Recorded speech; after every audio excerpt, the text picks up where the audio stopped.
All right, we're just jumping into some Shiner. Some chores. There's a couple of things I need to take care of. One of them,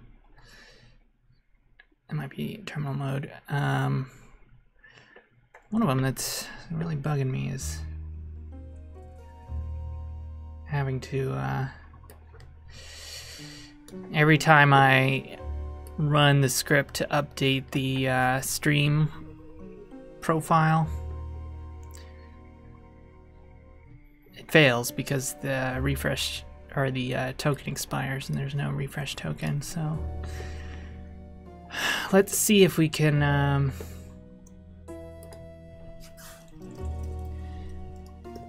get some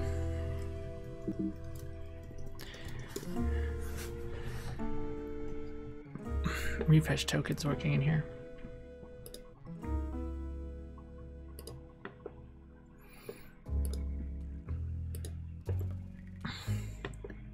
Just playing with Snowboy. It's like a little wake word system. It's pretty cool. Alright, let's see here. Actually, I wanted to remember to do that. Snowboy plus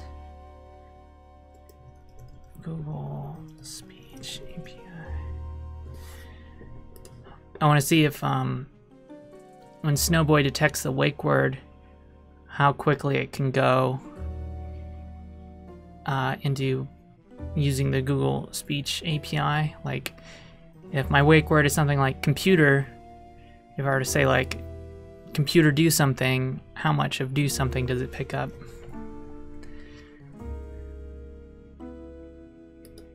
I think it would work.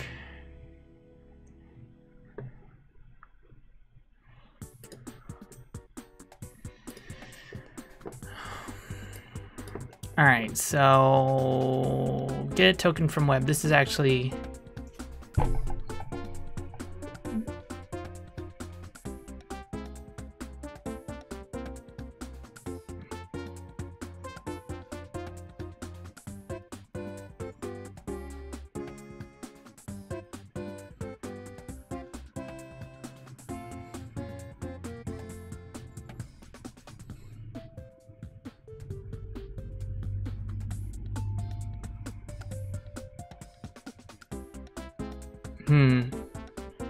so it's a client ID and config.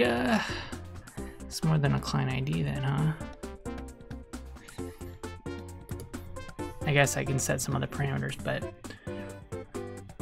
so this site has been open. Where is it? Oh, did I finally lose it? I think I finally closed it. So access type, I think that's on here, right? No. Since we upgraded Go, we don't get it. We don't get any autocomplete. Cool. Isn't that cool? That's super cool.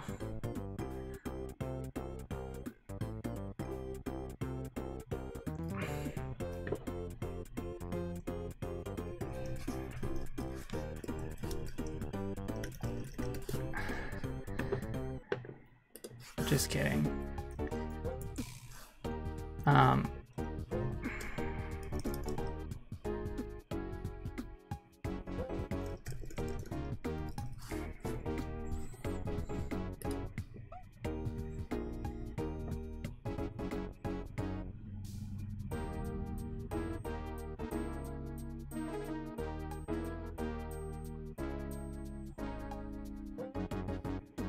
What the fuck does that mean?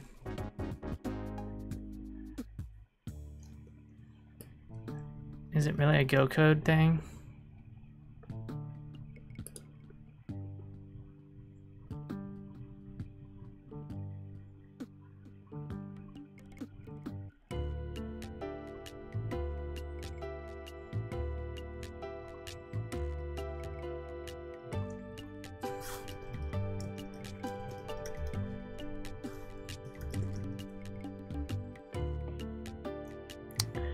I don't have more than one, so how would you update Go code? I don't even know how that got on here.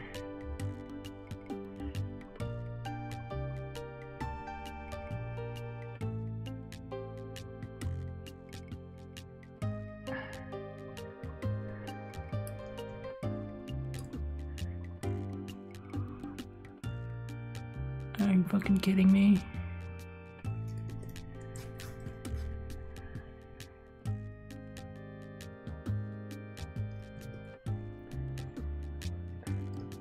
Do you think that's enough?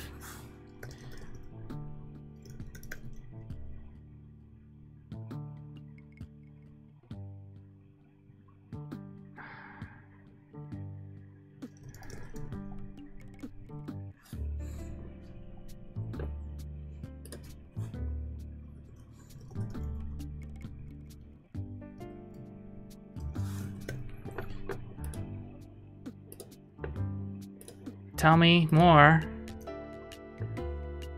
Could not find packages.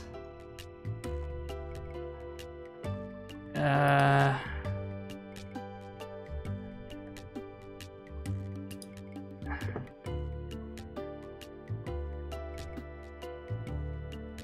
that is weird.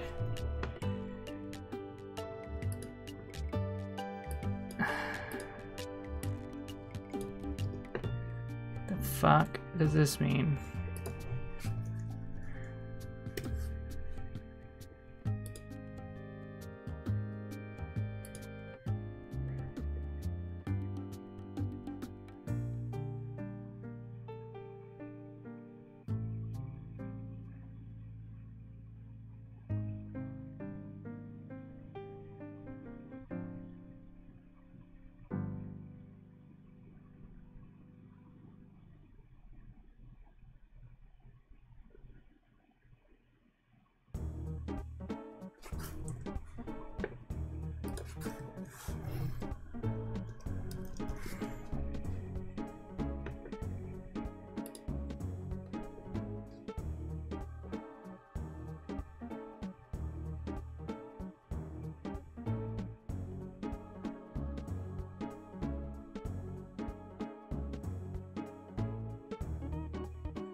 Where's my, isn't there like a fucking,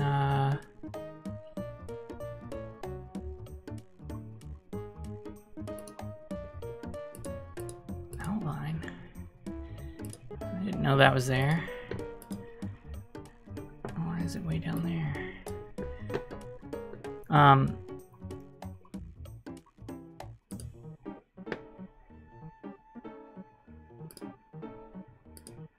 Where's the settings?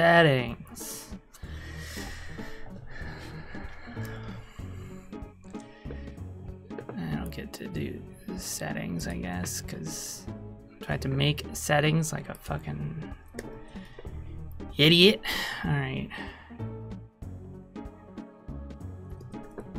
Code preferences.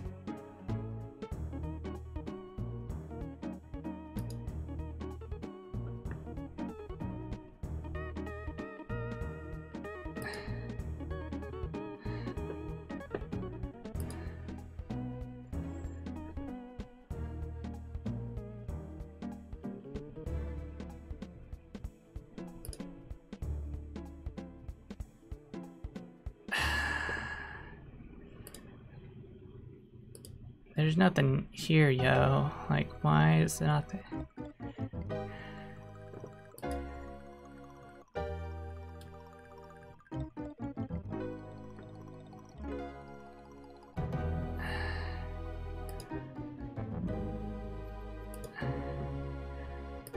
Well, what about this shit. Like, is this all up to date? Because, like, why the fuck isn't it working?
Is everyone on the latest version? I don't know.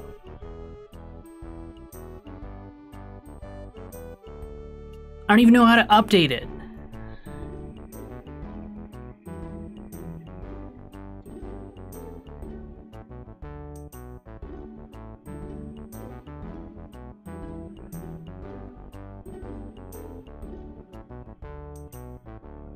So, okay.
Process is still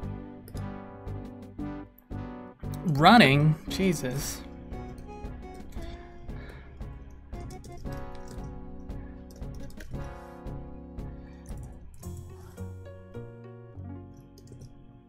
What is it? PS. God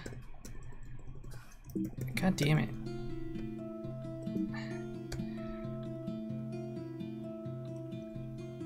Wow, it's been a long time.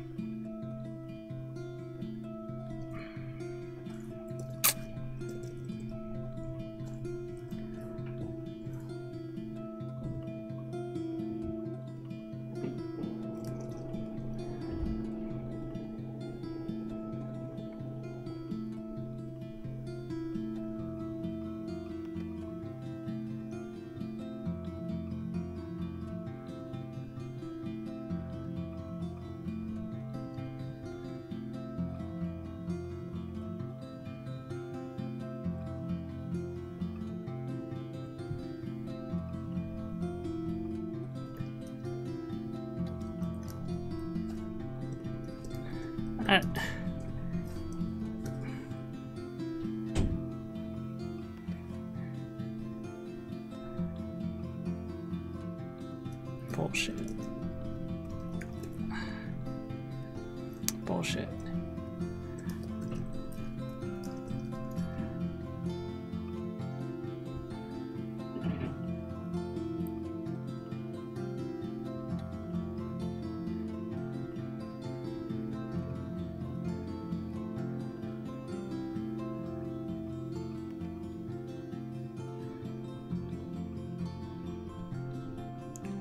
Does nobody know? Why am I not remembering how to use this?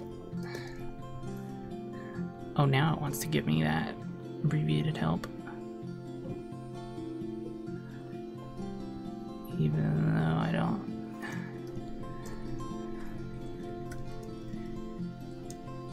Okay.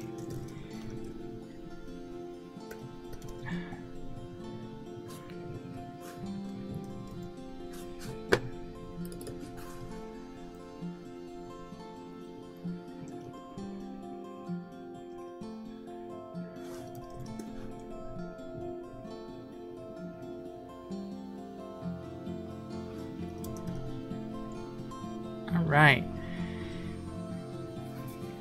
God damn.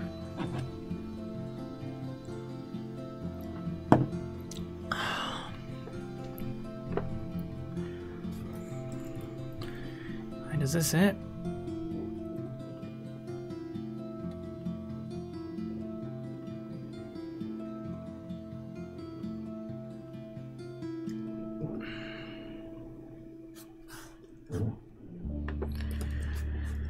Making a play. Welcome back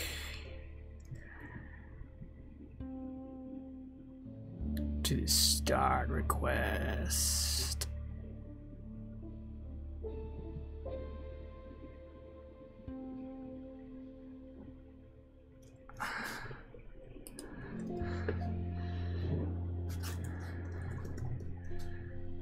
Let's see. Access type offline. State token. Auth URL.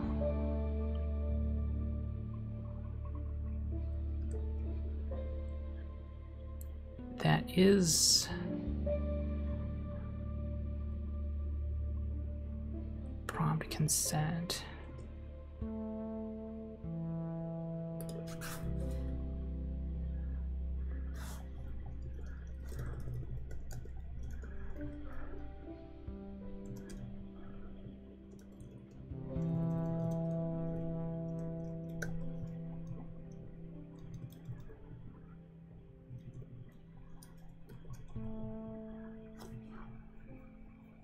Auth code option.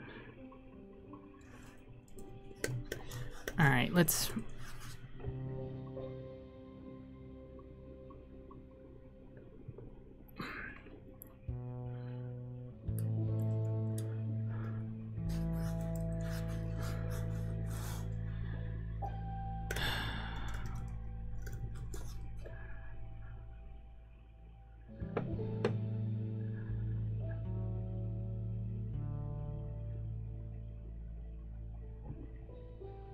Auth code option.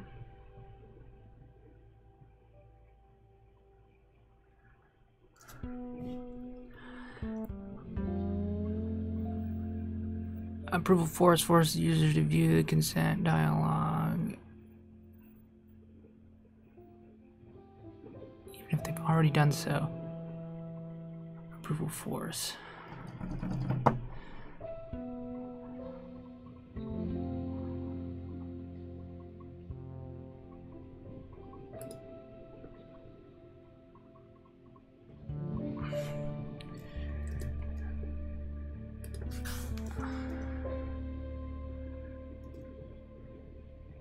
To set auth URL param.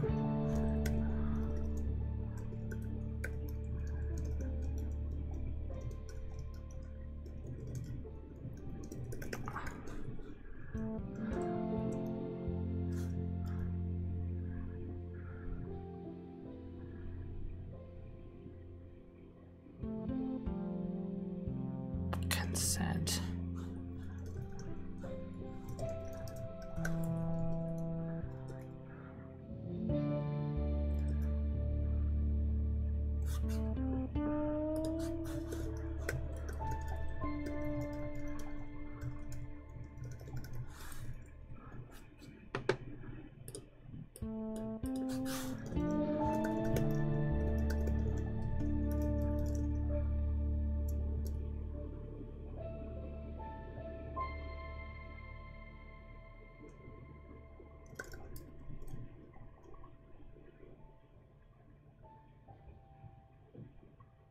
God damn it.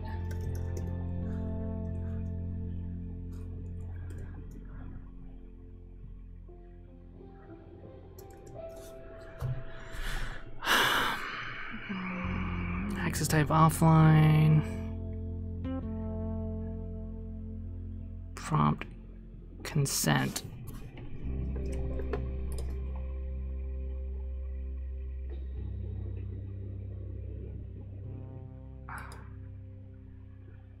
Yes, that's prompt consent.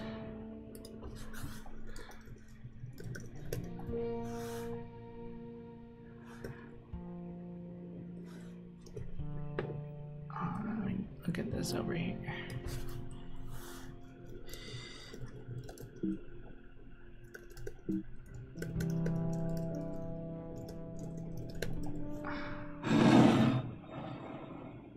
Refresh token, yeah.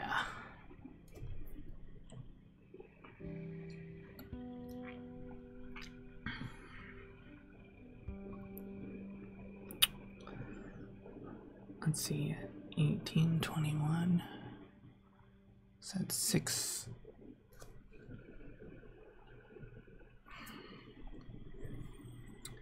I don't know if I have to do extra work. To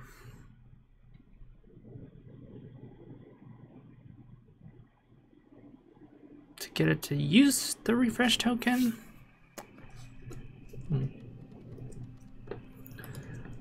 Let's see.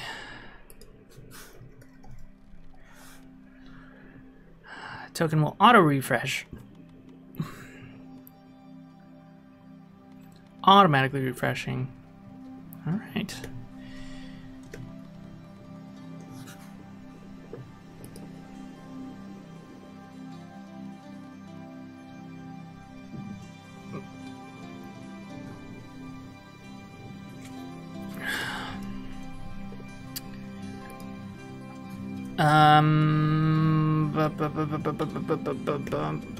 Yeah, I guess I will see if that did it.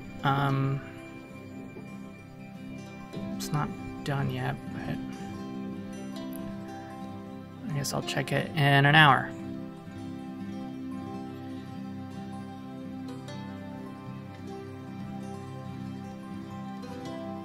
All right, let's see if I can get. Let's see, echo term, next term 256 color.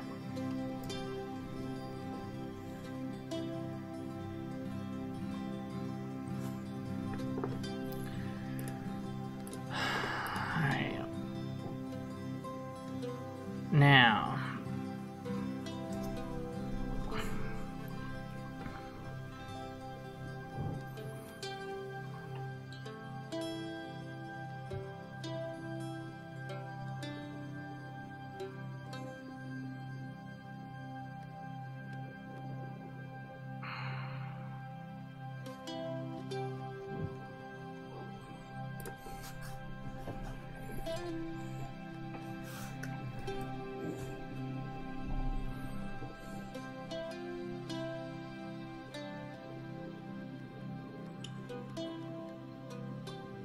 Okay, we don't get any of the cool stuff.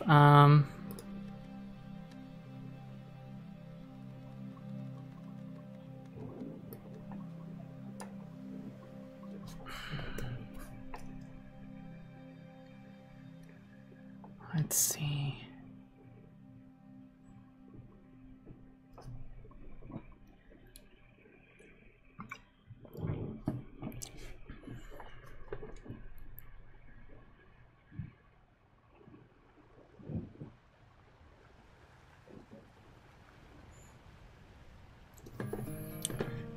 I guess we'll go back to T-cell.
So it's looking up based on term, which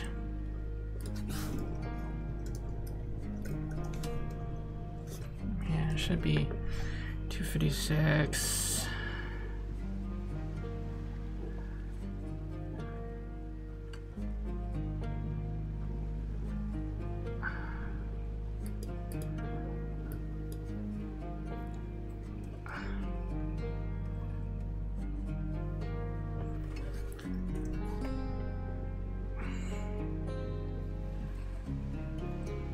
I hate this. The only way I can get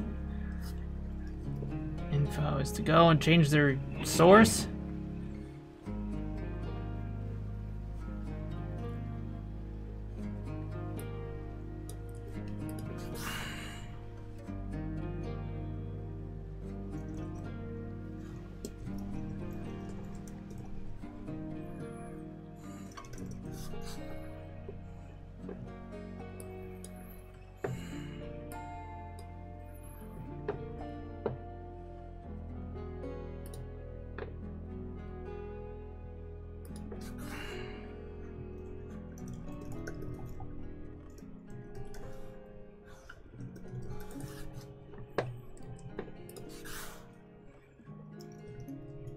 Damn it.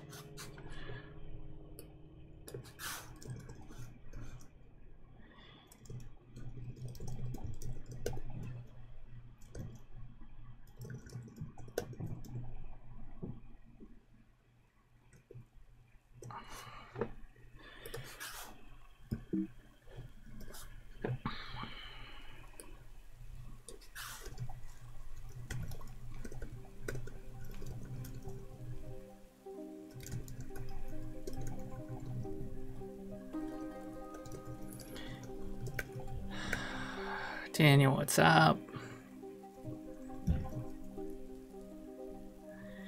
Makes term 256 color, but it still looks like this. All right, so why does it do this?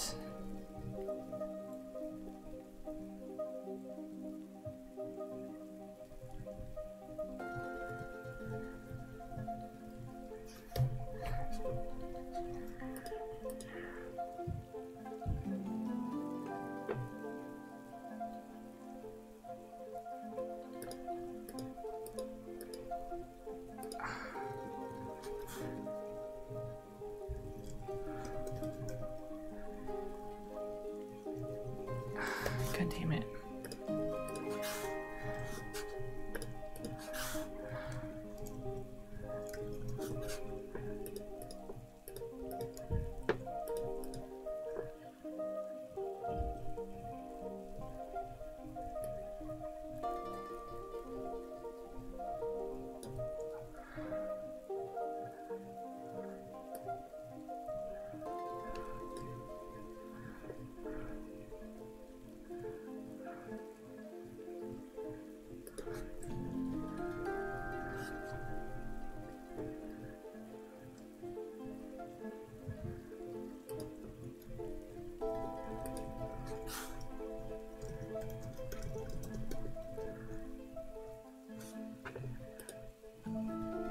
Why am I using that?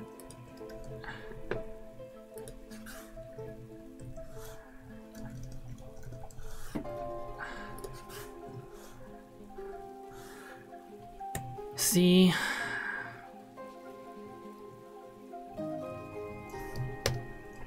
Alright, is it a matter of like my current terminal?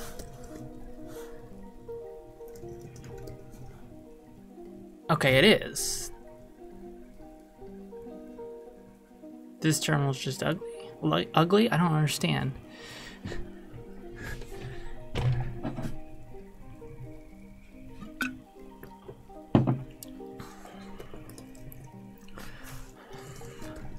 So if we were to run this SSH server here,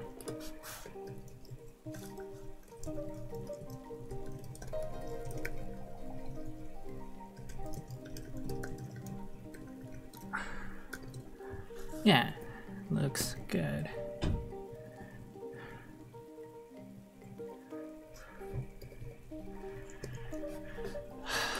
Alright, so what's the deal?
No.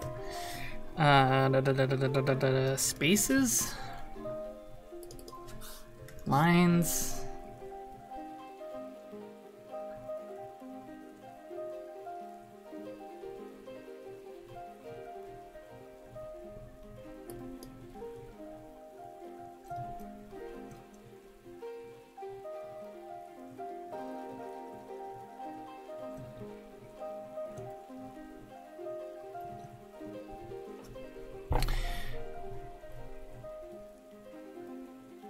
What's different about these?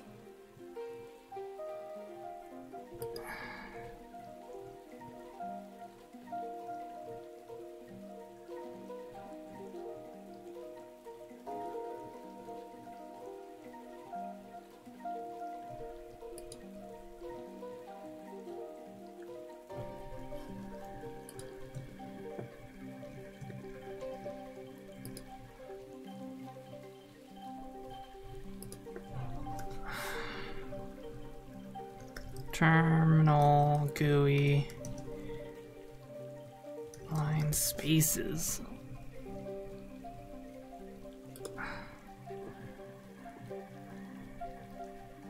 No.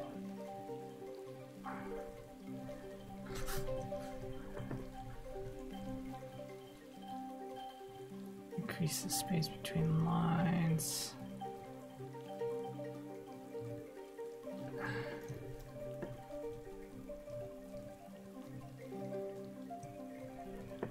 I guess I should put this out to Twitter or something, huh?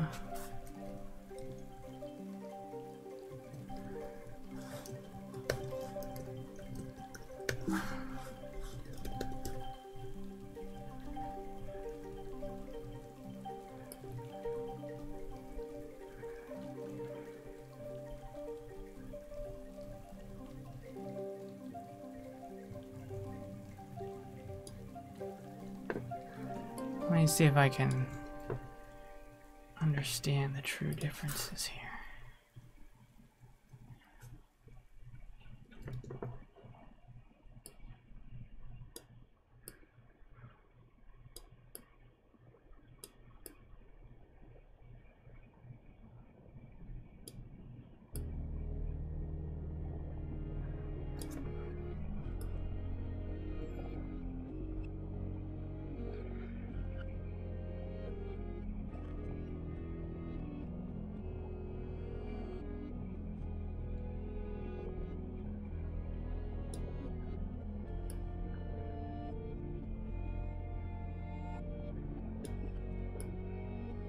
I think this is the right dimensions, but then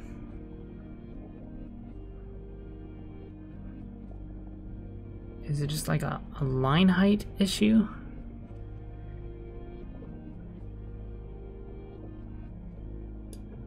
But I don't understand because the outline.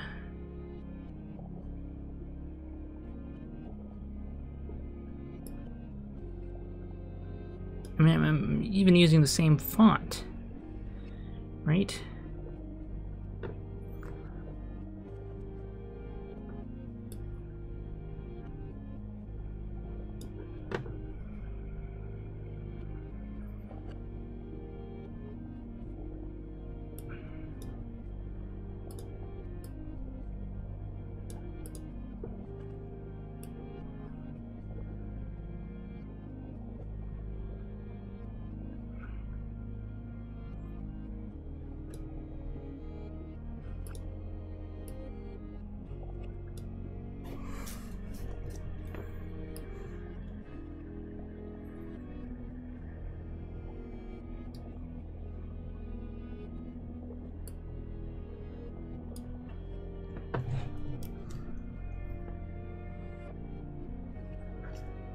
Go away.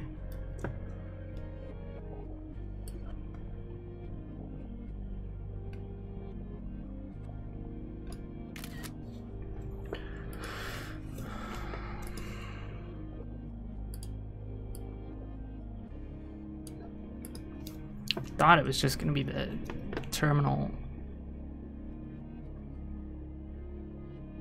info stuff, but maybe not.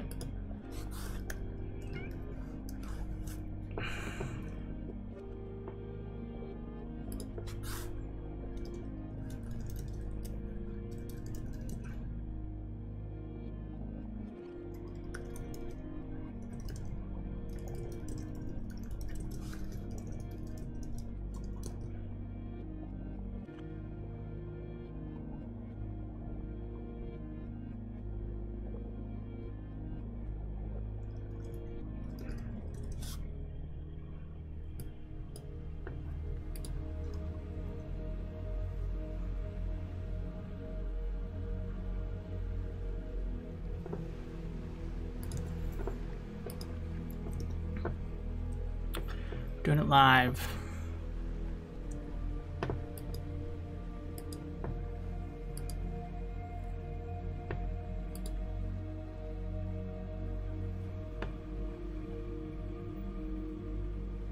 Oh, Daniel.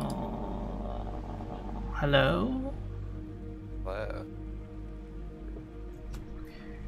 How's it going? Good. Trying to set up audio settings in Chrome. Or at least change the default. Maybe that was everything. Say something? Hello.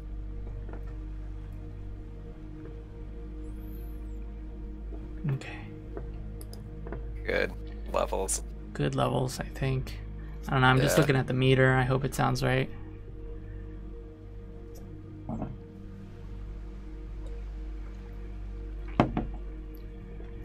Make sure to give my stream viewers what they want by always messing with the levels for about 10 minutes. Yeah. It's part of the stream experience. Yeah.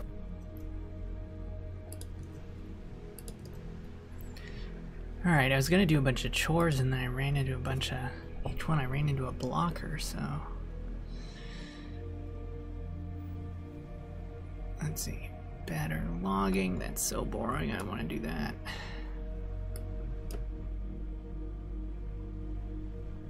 Got some real break.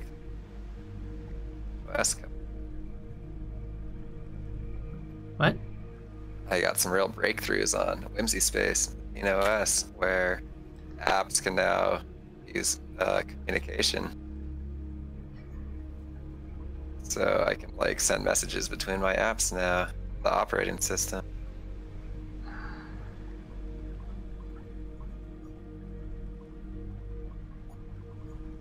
You should look at some of the OpenDoc APIs.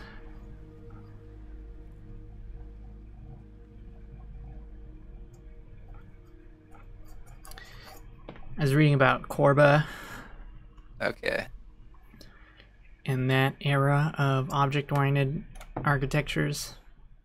Yeah, haven't looked into it too much. But a lot of it was for modeling windowing systems and how applications communicate on a between processes and stuff.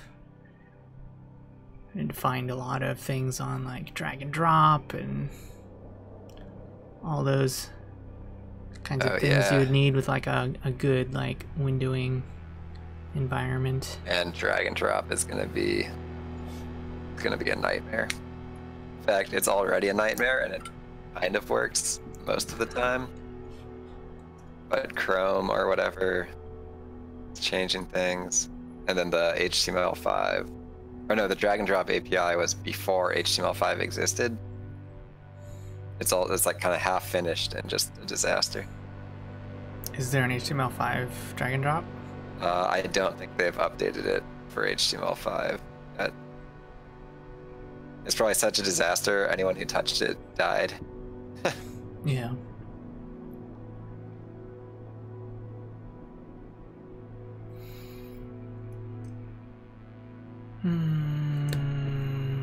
Alright, this is an easy chore, I can do this.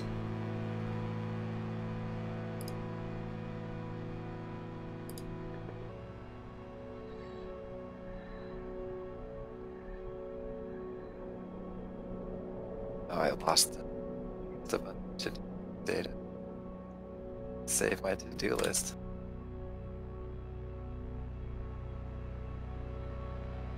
No steak today?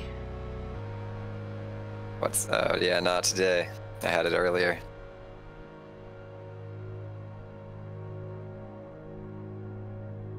New York strip steak.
One of these orbit diagrams. I'm losing my mind. What are you looking at? Just this. Let me see. Got like this. These arrows and these boxes and. Oh, they loved it. Their diagrams.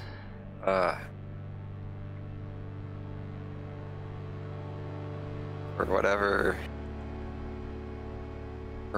reason, I never got into diagrams. Kidding. Yeah, I think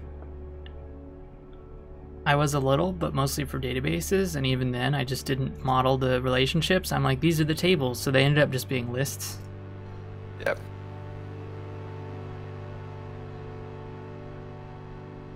Yeah, it's like anytime your relationship is like more than 4 boxes, it's like your domain's too complicated. Simplify, man. But in practice, like, real things are complicated. Mm-hmm.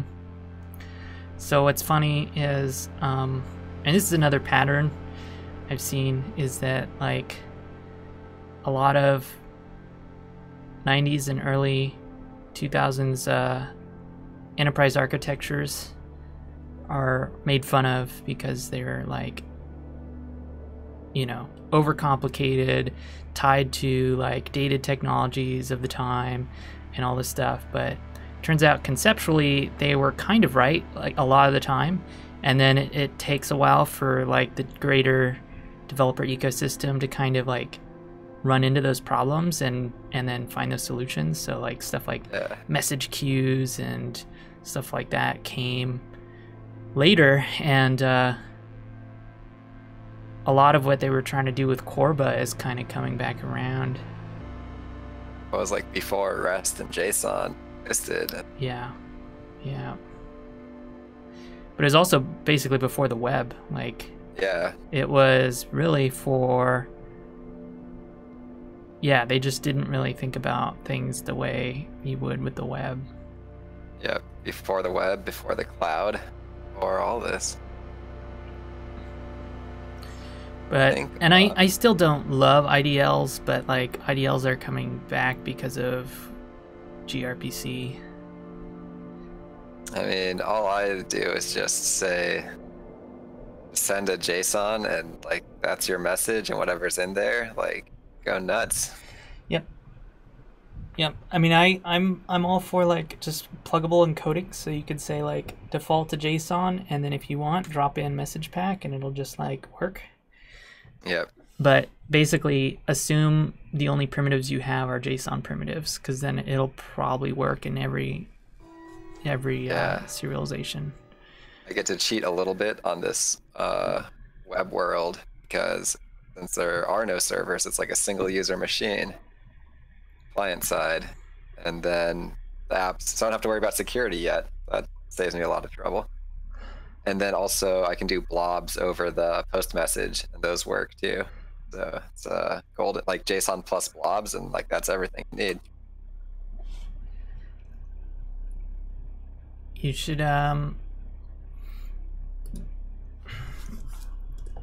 there's a system called Oberon. Oh yeah, I've heard. God, where is it? And I'm surprised that I hadn't heard of it sooner. And there was I was actually, let's see, it was a Temple OS blog post, because the guy that made Temple OS like died recently, and so everybody makes fun of Temple OS, but it's actually pretty cool. Let's see, where can I find this blog post? It's all Warframe and other things now.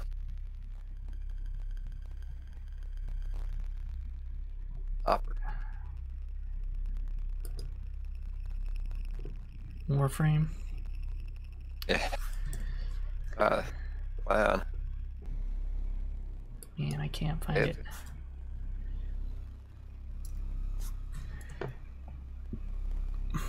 The other crazy part about all of these operating systems from before the web, it's like the web itself is already like a de facto operating system.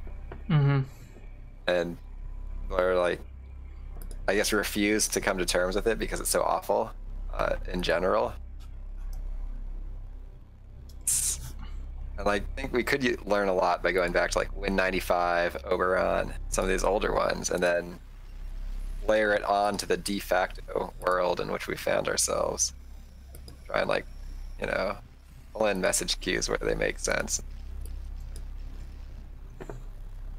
And then get a really compelling Commodore 64 level web-based client-side single user experience, and then extend that to cloud, to the server, to multi-user, to like web RPC, web RTC, and then just go nuts from there. But like, if it's not fun to sit down and write an app on your own single user instance, then it doesn't really matter what the other stuff does. Yeah. It's got to be functional first. So that's why today I'm going to be porting a bunch of apps. My old JSONs to my new JSONs. Man, where is this guy's post? How do you do like a...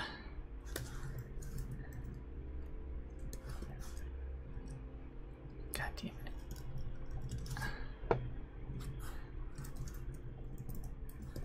Something like this.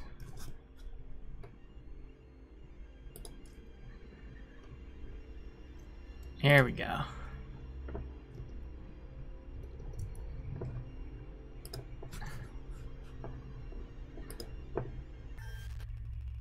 The other cool thing about building on top of the web is you can just take like data serialization and gzip, REST all for granted.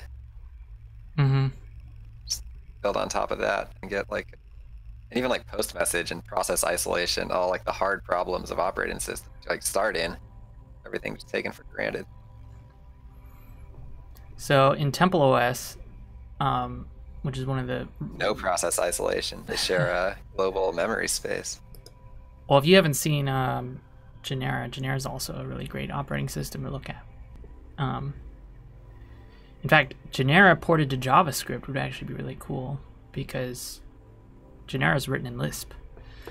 Oh, cool. But this...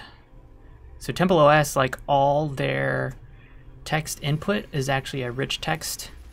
So you can have images and other interesting things in your... And because it's all, you know, it's the editor, the command line, everything. You just get that for free. Like now your terminal can display images. Execute command. And execute commands. Oberon has this thing where you can like just type anything anywhere and middle click it and it'll execute it. Cool. And then the desktop is they don't have a concept of like workspaces or multiple desktops. It's just infinitely zoomable. So you can just like zoom into an area and that's like your little workspace, and then like zoom out, you know, and zoom into another area.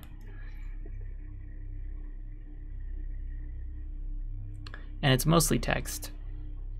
Yeah, the thing I want to set up on this, or my killer app for Whimsy Space, it's going to be Game Maker, where you can run the sound editor, the game engine, and the code editor, and you can like link up the sound editor onto the game and live edit your sound effects while you're playing. So it'll be like the sound editor will push the blob into the game and it'll update. So like you're basically trying to make Pixie OS. Yeah, exactly. Pixie Engine 4, Whimsy Space 2.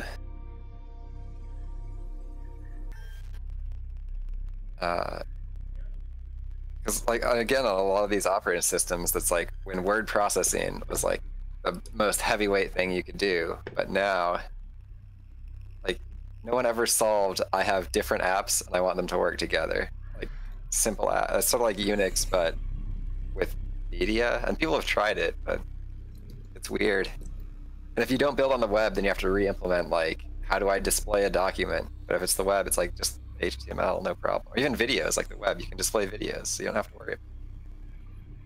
Yeah, everything's Audio, HTML. It's basically the everything's for idea free, that Temple OS, like everything was RTF, and on the web, it's like everything's HTML. So. Yep. So I think this could be good. So you have And so hyperlinks far, built in and everything. Yeah. Although the apps, because this is like an iframe, like if I wanted to, you know, select and run, then this frame itself would have to post the message back to the parent. That's easy enough. It just means this is an entirely separated space from like this. But then you could connect them up with little widgets or something. Is there, can you view the source for XenOS and XenOS? Yeah, I'll go into it. Let's see where it's in Zine, my folder. It's in my briefcase, public Zine. This is basically an S3 bucket subfolder. And then this is where it publishes everything. And so then this master.json, can't wait for it. Oh, because it doesn't have like a, okay. Let me find a different one I can explore. I'll have to be able to rename it. I don't have a copy. I don't. I think it's just a fake. Let's see if I can go to one. So if I rename this, Okay, here's a brick. Gotta steal this little disk icon. And I go over to issue 1. And little disk icon on there. Oops. Oh yeah, I think save it. There it is. Okay. Can explore this package. So now I've opened up, this is like a JSON. Let's see. So now these are all the same files that are in, it's like CoffeeScript, CoffeeScripts. If I save it, it'll actually update, it'll compile this and update the JSON, the source as well as the output. So eventually, after I get like the Notepad app and the other apps in XeneOS, then I'll get the XeneOS. I'll basically do the same thing I did and get this package in XeneOS, and then it'll become its primary development environment rather than the standalone editor. Then I can finally dump this editor and then reincorporate it as just an app inside here rather than whole progenitor. And its journey from a single gist that could edit gists into a full-fledged operating system will complete. Self-hosted. Yep. And like it's close. It's actually, once I get like 4 or 5 apps in here, then I'd be pretty confident in getting XeneOS in here. Yeah, I like this little emoji instead of file extensions. I keep going back and forth on it. It's like so gimmicky, but I'm sure it's going to cause me problems in the future. It's just so cute.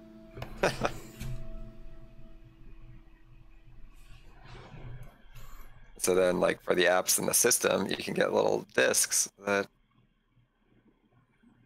you can either run them. It's like a little task manager app, or you could explore it and got the source code and then you can edit it.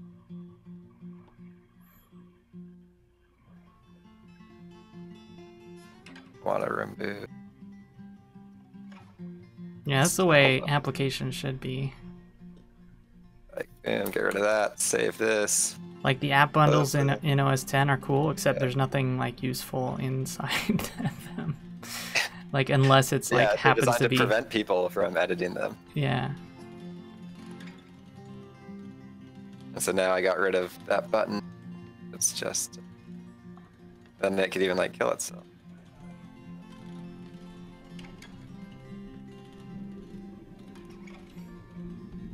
So yeah, this is some real breakthroughs on XeneOS this month.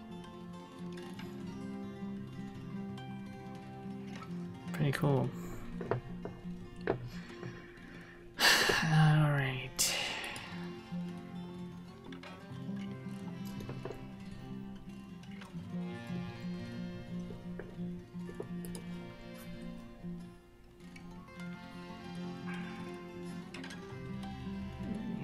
Delete event.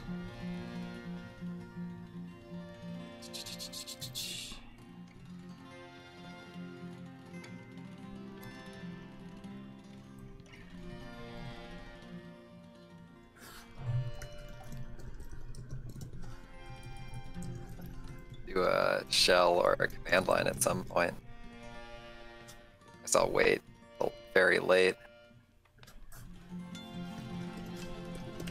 Do it with Oh, you don't have one? select text. I mean, I have the browser, Oh yeah, you can just do like a. browser. And you've seen Ziki? I have not. It's kind of it's basically a weird little primitive that is kind of dressed up to be like it can do anything, but basically it's like it's an expandable programmable menu that can be embedded in any text area. And so it, let's see, where's the damn, I guess the screencast is what you should watch. Can your shell console do this? It's got web pages in there. Databases, it's grabbing everything. And it's like... So what if you could ASCII text? I kind of don't like a lot of things about it, but the primitive is really cool. Like this idea of you start typing and it's kind of autocomplete, but it autocompletes to these different systems, and those systems then expand down into bigger menus, but they're not exactly menus. Like sometimes they're inline tables or just lists, and you can edit stuff in them or whatever, and they can be dynamic, so they're not just like pre-compiled lists of things. They can be like, you know, SQL queries and stuff like that. Okay, so it's like collections of snippets of things presented in some kind of hierarchical structured data.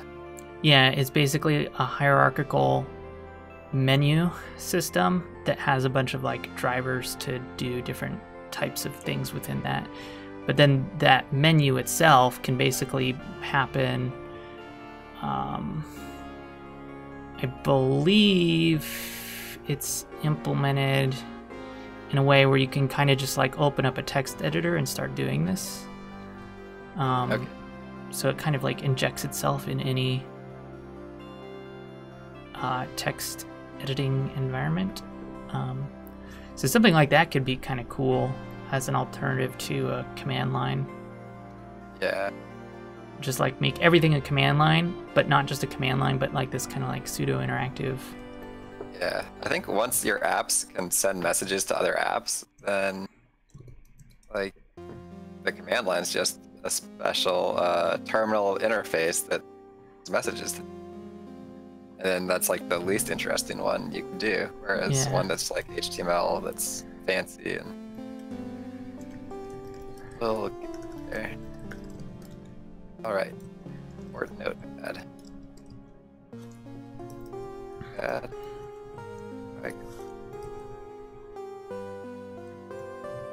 It's also kind of fun navigating this Windows 95 folder structure. It's all S3 folders.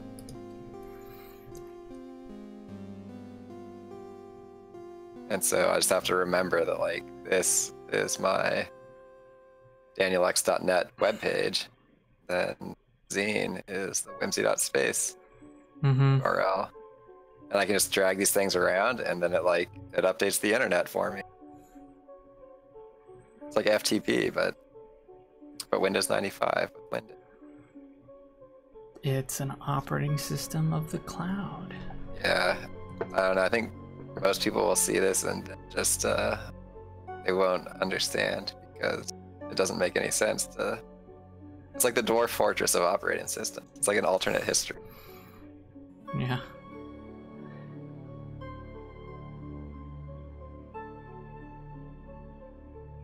What if Microsoft kept improving on Windows 95 or Windows 3.1? Windows 95 never existed. Alternate history. I love that, especially in tech. Windows 3.1 directly integrating Amazon S3. Windows 4.0. I guess that was NT. Yeah. Windows 3.1.1 for work groups.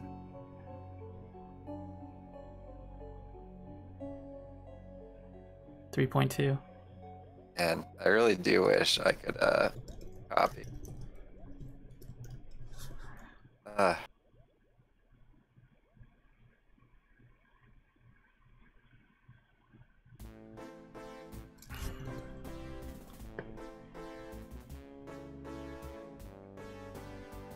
guess I should Windows 93. Oh yeah, I actually remember looking at some really early Windows 95 like prototypes, and they were much more Windows 3.1. Yeah, go to Windows93.net. Oh yeah, I've been there. Yeah. It's definitely a kindred spirit. I was reading about Xanadu also recently. It's another one of those technologies that, I don't understand. like after the web, it's much less compelling because they'll have to then re-implement the whole web somehow or be compatible with it. That's just too much work. Yeah. Like CSS and JavaScript and HTML, no one is happy about this, but they won, so deal with it. Nobody's happy about it, but just get over it.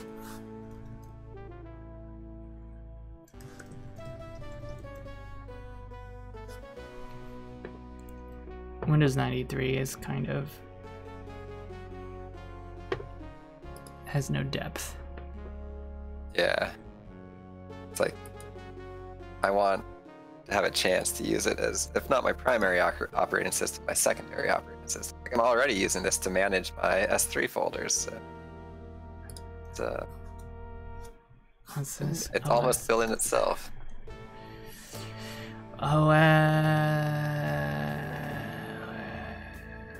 OS.js is an open source JavaScript web desktop implementation for your browser. And They've got, yeah, I remember seeing this a while ago. oh yeah, it's got like all the OS X style fancy transition. Yeah, it's like basically a shell or Explorer type of Chrome interface that you could use. Okay, I'm about to get Let's my see. notepad to. So 1J01, you made this?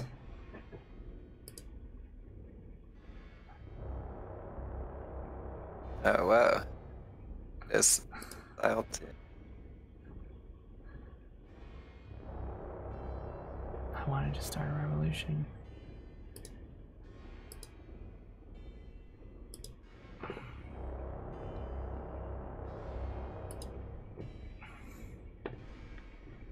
Yeah, it's kind of like what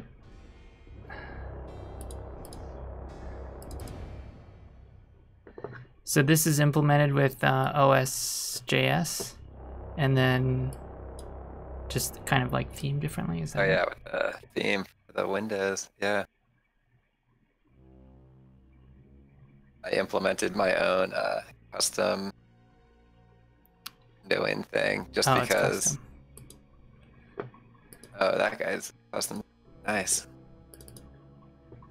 He's got Winamp though. Winamp. It really Yeah. whips Oh the man, law's that ass. takes me back to Windows 90. Where's the visualizer though? I'm gonna do a WebGL Yeah. visualizer one. Yeah.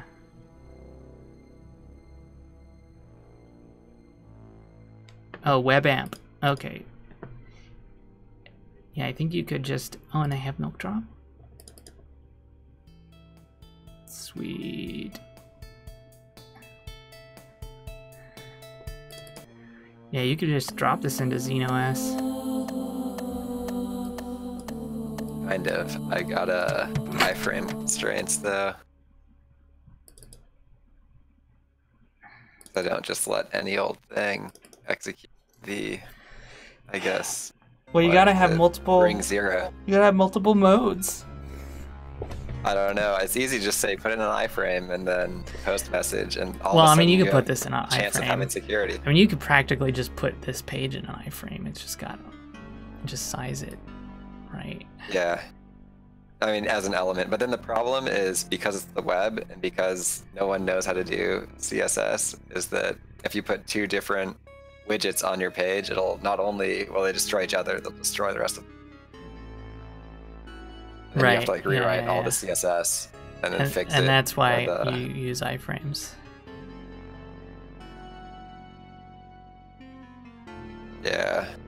But I want to add like a way to get like native widgets where it's just a element that can exist in the desktop zone. That problem is too hard for me to solve, right? Well, maybe what you could do is like make iframes virtual, so it's like you can have windows within an iframe that you can move around. It's like a giant one, and then there's like click things. Yeah. Maybe. Again, it gets complicated, and I figure. Yeah. I'm already at like the edge of my complexity boundary. I've already blown through my complexity budget.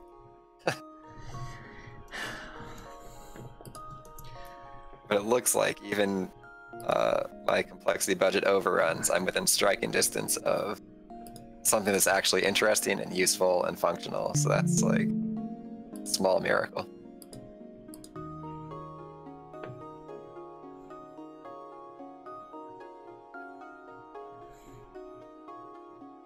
I was trying to wonder why my computer was all slow. It's because I'm watching your stream full resolution. Yeah, I mean, I'm like, I've got like my stream playing on several tabs. I should pause those. And then your stream. Yeah, I mean, eventually I might use something like OSJS to build my environment. Yeah, I figure on a lot of these things, I'd have to write it myself before I could evaluate whether the other one was good or not. Yeah. The problem is, like, writing it yourself is like a multi-year process. Right. So I guess the optimist's approach is just hope the other one's good enough. I mean, Cross what I your like, fingers. but almost never happens, is like if people can just like make components that I could reuse. I have had to make most of my components. Although this editor, right, I made this one. This one's Notepad. I recreated hand. But this one is Ace, which I would never be able to recreate. But even if I only had Notepad, this would be good enough. This would be acceptable. For me, like, Notepad was all I needed for years. I know. In college, I remember in comp sci, I used Notepad to do my assignments, and I FTP'd them up. And that was that. Oh, you know what would be cool? Is like do IntelliSense as a service. So you get autocomplete in Notepad. And I'm thinking in general, like, so I could use any text editor and just have the autocomplete basically in style of like Ziki or any of those other systems. Yeah, cool. It's like, why do you need this monolithic editor IDE thing? Yeah, I know. Well, like that's what operating systems were supposed to be, was you could have multiple editors and apps and they could like talk to each other somehow, and then the operator of the system would have control over it. But because we let corporations into our lives, and now if you're in the Visual Studio, or what is it now, Microsoft DevOps world, then use their Visual Studio editor with all of its integrations, and it only integrates with its thing. Yeah. And you could write plugins, which is your sharecropping for Microsoft, instead of writing your own. Make it at home from scratch. The government doesn't want you to know, but you can make your own operating system out of hemp at home. Oh, I want to see if this deleted.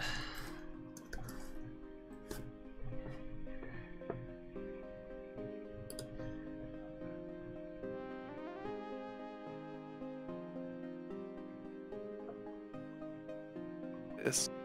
They should, so, you know, do you remember Tontek? I do not. He hung out at a lot of dev houses. He came up with microformats, and do you remember microformats? I use microformats. Yeah, I still think I think they're still a great idea, but they just never got critical mass, I guess. But I mean, he does all kinds of other stuff, and he's starting to do, let's see, what is it called?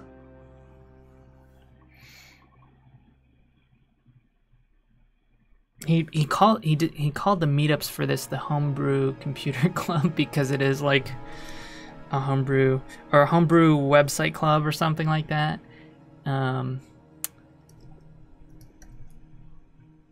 Let's see. Oh, indie. I think indie web stuff. Indie web. Yep. Yeah. So the indie web is homebrew website club. Yeah. Indie web is another kind of like grassroots thing. And they're basically people that are like, I'm going to use things like microformats and other open standards and make my own Twitter and, you know, make my own federated, you know, whatever. Yep. And so, you know, I always thought it was interesting. I even accidentally contributed to it because I was hanging out with them, and I think we kind of came up with how they did authentication. Let's see here. Unfortunately, it's kind of hard to get into, like, where's the meat of this stuff? This is discuss. Where do I find, like, technologies, principles, dog food, design, formats, protocols, building blocks. Yeah, so basically building on microformats and you know, feeds and stuff like that. Here we go. IndieAuth. IndieAuth is a federated login protocol for web sign-in, enabling users to use their own domain to sign into other sites and services. IndieAuth can be used to implement OAuth 2 login, aka OAuth-based login. It's built on ideas like OAuth 1 idea, but makes it easier for users.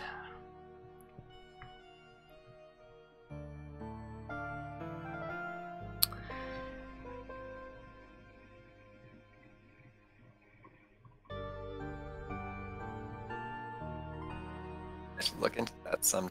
The hard part of all this stuff is until something really gains momentum, it's like hard to use it, but it's like a kind of tragedy of the commons, or like a diffusion of responsibility. Everyone's like waiting for someone else to do the work until it's useful. The other thing is these are all kind of like variations on other things, because this is kind of similar to OpenID. Yep. So like, you put in your URL to your website, and then it goes to that URL, and then there's, I guess the part that we kind of came up with is we assume that you often link to your Twitter and stuff like that. So you add some extra markup to the link to your Twitter. Okay. Like a rel my Twitter or whatever. Rel me. So it's like any link that references your profile on some provider, you say rel me, and so now that's a link to you on that provider. And so that's funny, I'm like a testimonial on this page. And then basically it's like, okay, I can try and use Twitter, and then it'll like OAuth with Twitter, and so it's basically a way of finding Okay, it'll automatically like yeah. So it's kind of like provider. using the ecosystem and having some smart markup and links and stuff like that. Yeah, I think there's a ton that we could do on the web once everyone like has their own domain, basically. Like on Whimsy Space, you get your own domain. My Briefcase, so you have like your own web's presence. Then you can also do a lot of that interesting like rel stuff on the HTML files. And then in the future, someone could run their own like fork of Whimsy Space and point it at like whatever backend they want. And these can all like interoperate. Yeah. Right. Got nope. To XenOS now. So do gotta update my index. Oh yeah, so I was thinking, oh, I'll have a way to like publish app index. But in the meantime, it's just a JSON file I edit by hand. So I publish apps. It's like npm version -1.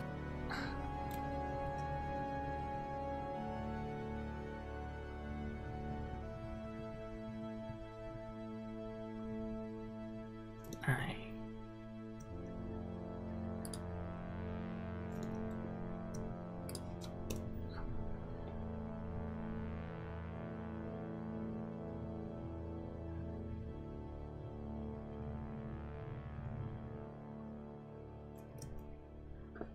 Oh shit, what did this do? Okay, it didn't delete any of those.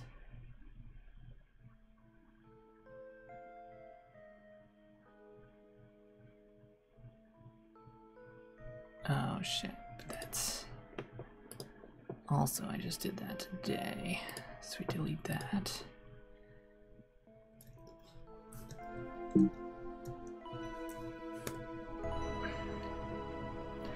Ooh, it's about time I can try my thing. I was waiting for my token to expire. How do you do authentication with S3? I use Amazon Cognito, and people just do email and password. Mm. But in theory, I could do it with OAuth and some other thing. Just always a nightmare. I've done like 3 or 4 different times, but email and password is... I actually want to do email only auth eventually, but people don't support that yet. Or you just put in your email and it emails you a magic sign-in link. If you offer password resets, you do anyway. So. Only password reset. So you never have a password, just magic sign-in links. It's, as far as I can tell, the most user-friendly. Yeah, I know a couple sites that work that way.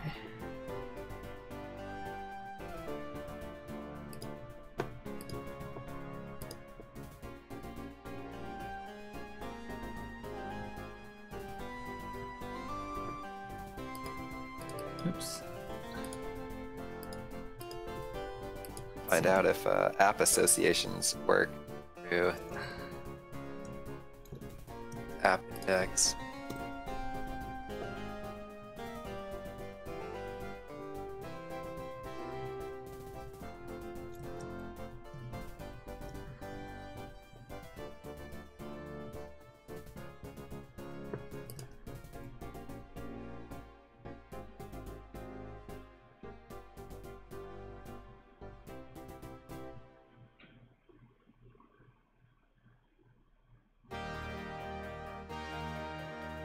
Oh, I guess it's scheduling that as well. Because I'm doing that.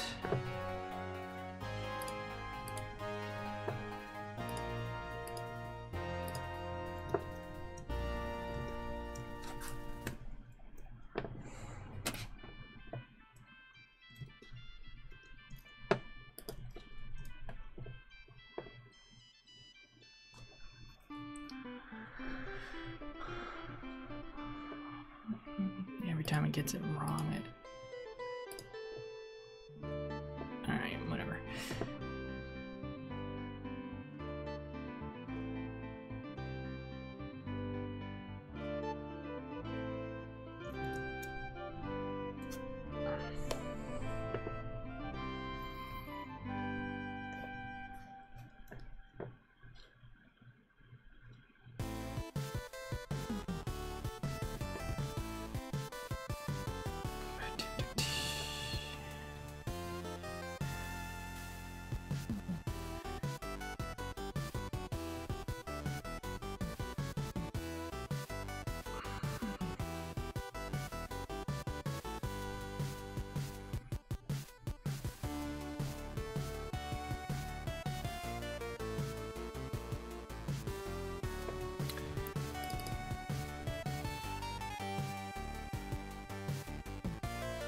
Let's see, do I have past events, Twitch API?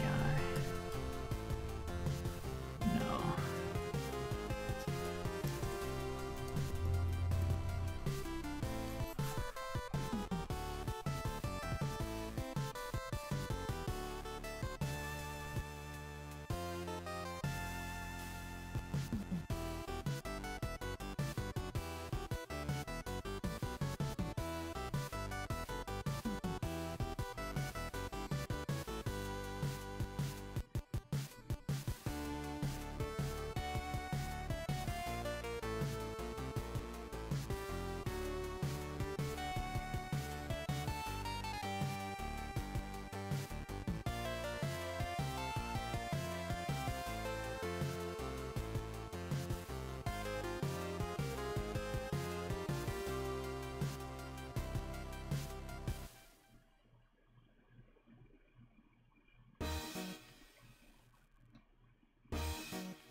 By the way, 1J01, it'd be cool to hang out again if you not subscribe but follow. That'd be pretty cool. Like, comment, subscribe. Like, comment, subscribe. Sure, that subscribe button over there. Just point some random direction. Let's see, where would it be?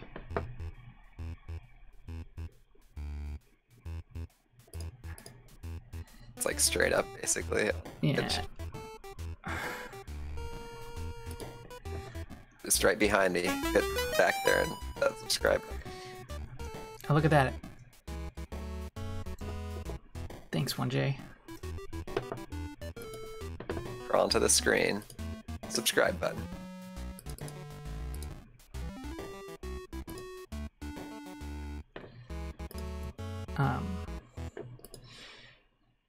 All right.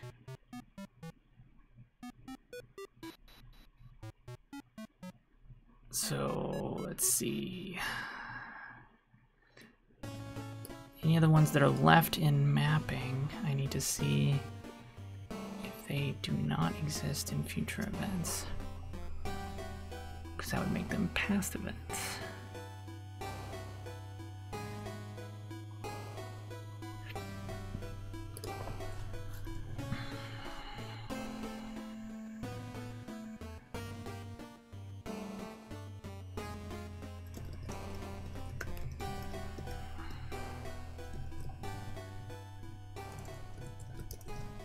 Right.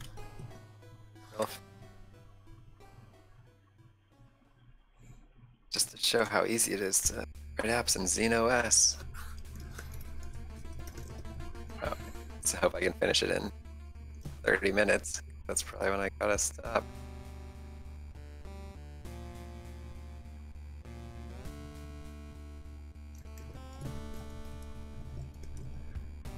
$30? Yeah, 7, me too.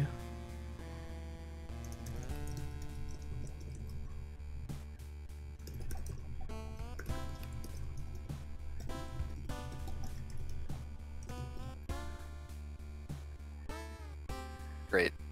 You write a drawing app. 45 minutes. Which would be brutal for anyone who hasn't done it before. That's how you know it's a great interview question. Just demolishes anyone who hasn't done that exact thing.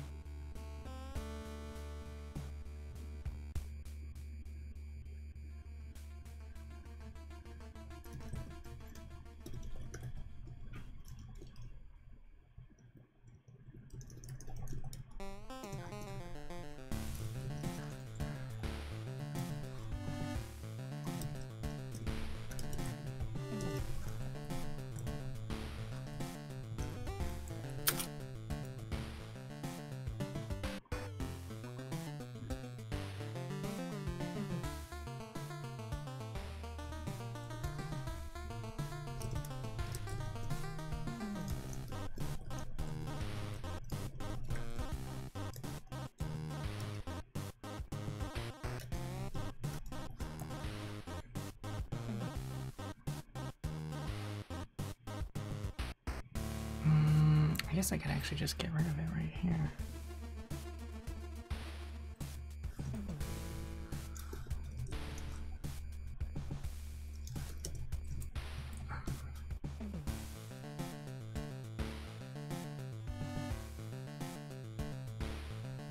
Well, if I do this, then I can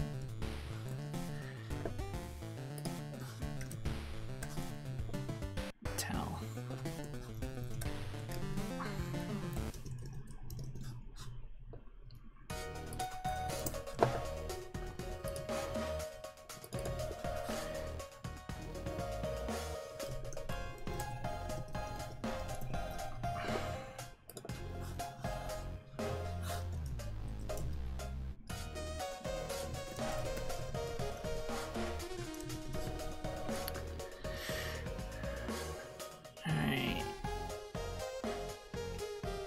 Trello board lists.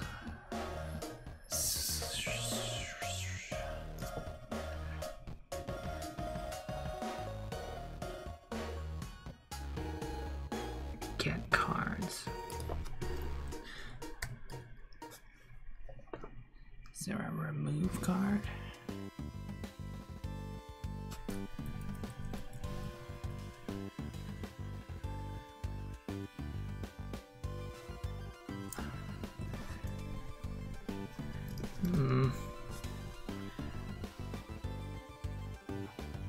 How do you delete anything with this API?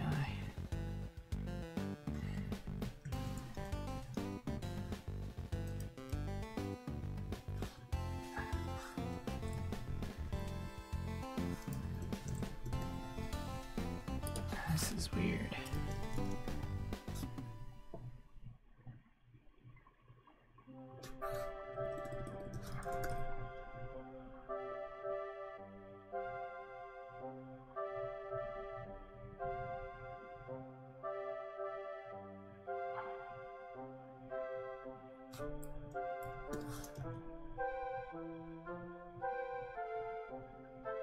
What?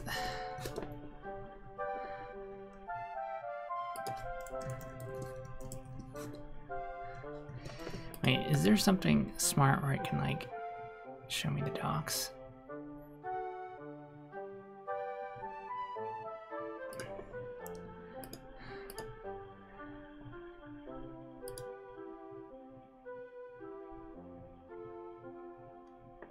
I don't know why there's not like a open Go doc.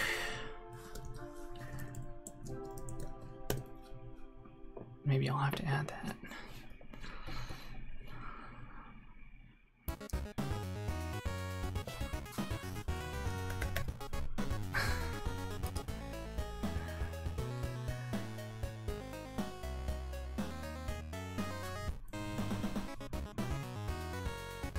This is the only way to delete anything. All right.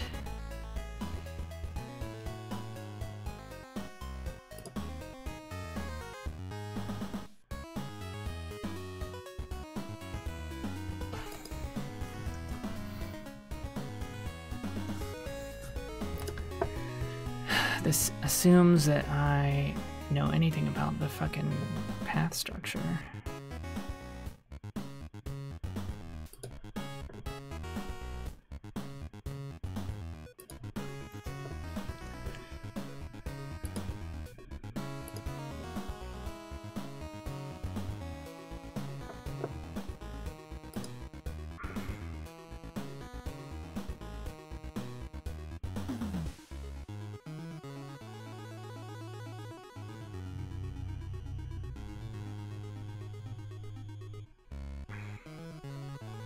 I assume this is a version.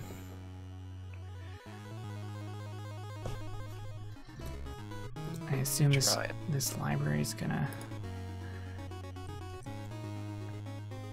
Yeah, I should try it. I'll just try this delete command and see what happens. I mean, that's how you learn, right? Because the docs could lie to you, so even if you read it, you still have to try it. It's true. They don't even have an example of deleting stuff on here. They're like, you'll never delete anything. People have like 8 gig hard drives these days. You don't need to delete any. It's all in the cloud. Oh, I guess you just bring up a good point. Like, you don't delete cards, you archive cards, and then maybe you delete them. True. So, let's see. How do I archive? Archive is an action. And it looks like it's not going to make it easy for me.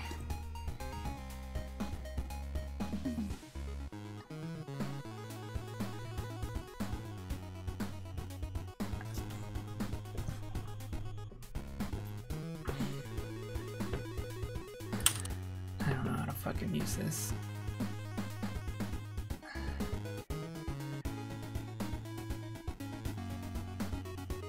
Archive, archive.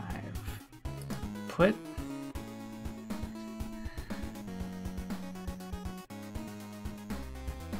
Alright, actions. What do we have here?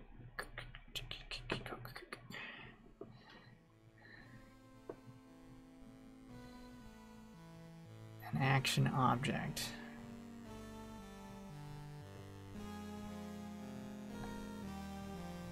Is archive an action?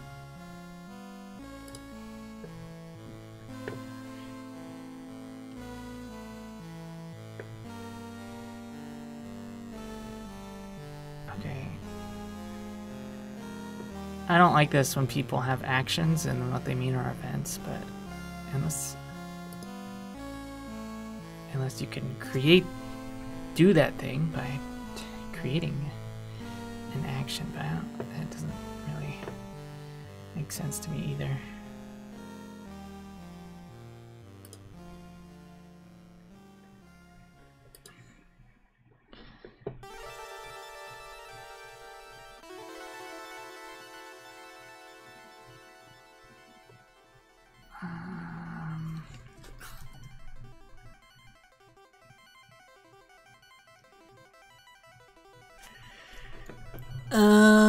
Okay, that makes sense. They want, it's just a field that I would change to closed. That makes sense. Card closed.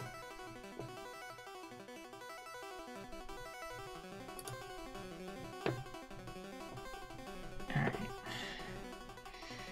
How do I update a fucking card?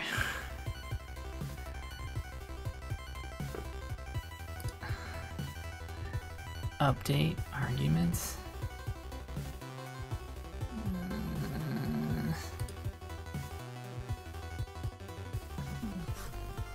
So, yeah. So happy. You're cutting out. What'd you say? Oh, you made a painting app. You made a painting app. Yeah. Lets you just draw some circles. Yep. That's gonna have a color picker and something.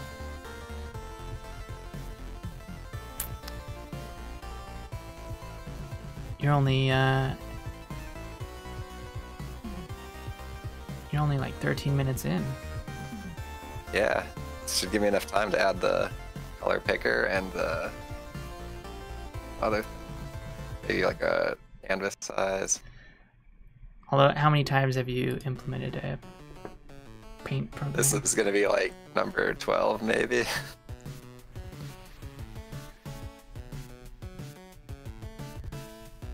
There's like 3 or 4 little gotchas right off the bat.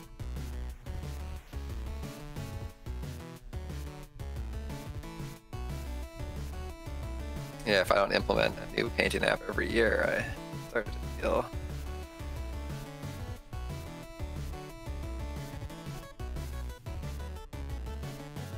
Oh, then I'll have to implement undo later. I'm really frustrated when people either design APIs or design libraries around APIs in a very sort of like, they assume sort of like a read-only, like, oh, you're going to use this to get data. Like, yeah, and like write data and delete stuff and do stuff like.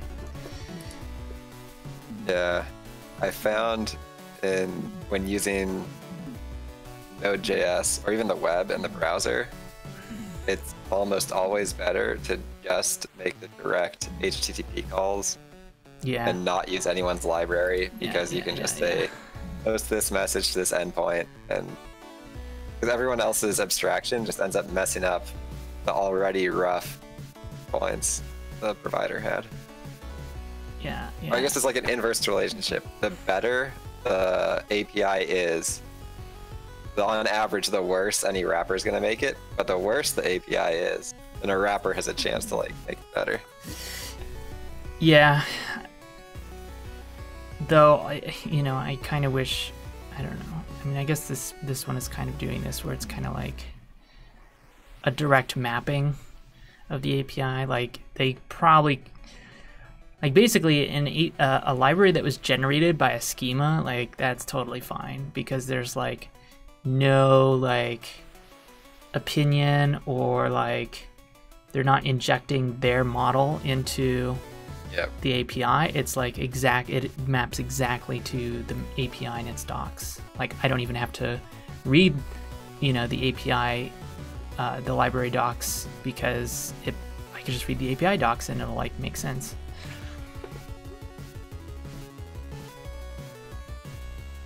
And this one's kind of close, but they try and do some like clever things, and I'm like, eh. And I think I want to use update, but then they did something clever, so we'll see.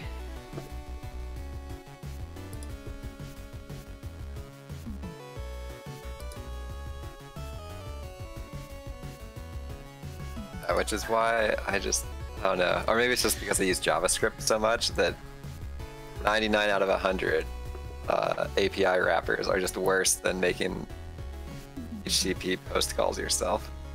Mm-hmm.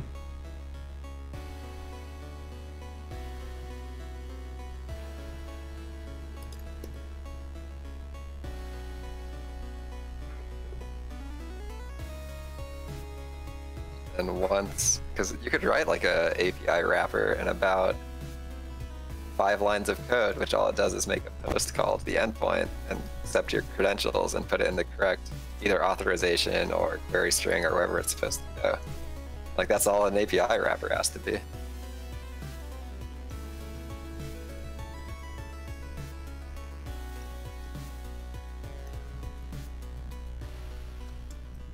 As you can tell, my ideas are not very popular.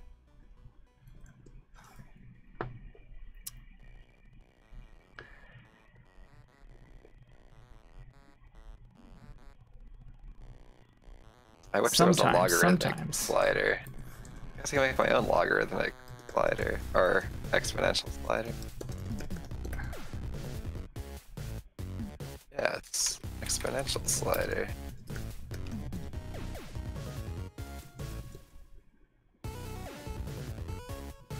That's 2.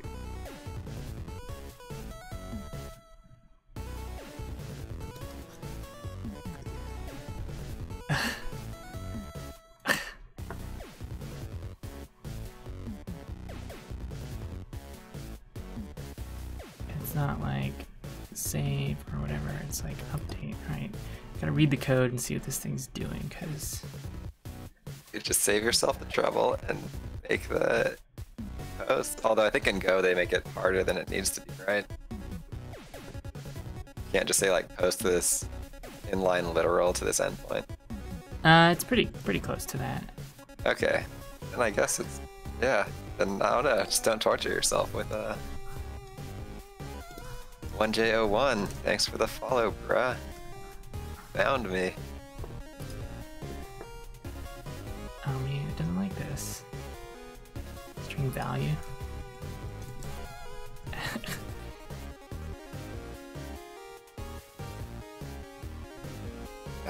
Renegade program.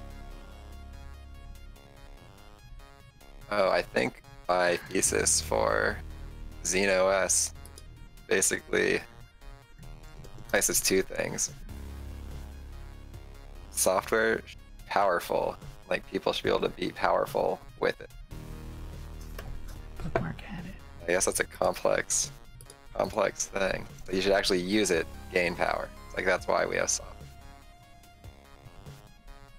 What's the other thesis? The command line is not going to be most people's way of interacting here. So it should exist and some people will use it. Most people will never use the command line. Because if they would have used it, they would have used it by now.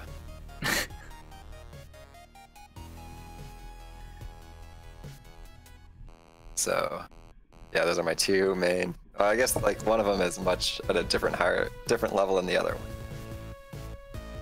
The point of computer and operating systems and software is to make the user of those systems powerful. And that is a radical thesis in today's world. It's every business, everything, ever. Whereas I think the classic business, though it's not said, it's the point of the product is to extract value out of the consumer. Make them dependent on the vendor. Yeah, to consume the consumer. Most of these.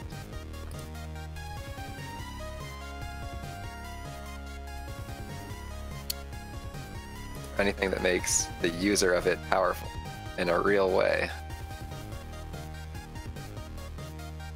I think that's a lot of what we do with these libraries. And like, you know, these API wrappers, the reason people make them is because they're afraid of the power.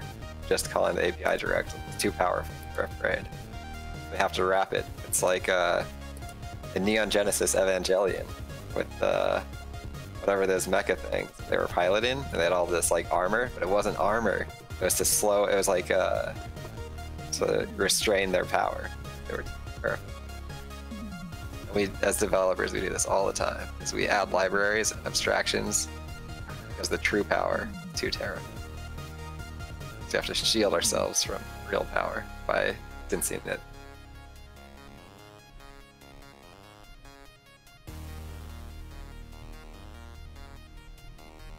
That's why on XeneOS you're digging around inside the web, like you're in the S3 bucket. You're just crawling around inside your own bucket. You're right in there. Abstraction by definition loses fidelity. Yep.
Alright, well, this is the dumbest little thing and it took forever. In this time, you created a whole paint program. Yeah. I mean, I created like half a paint program. It'll be done in the next 10 minutes or so. It won't have undo, and it'll have save, and you'll be able to save your images to your ZenoS desktop. Using the system write file, PI call. Sponsor of today's episode, system.write. Write any blob to your file system. I guess I also won't the be able to Sesame test Street this. butter of the day.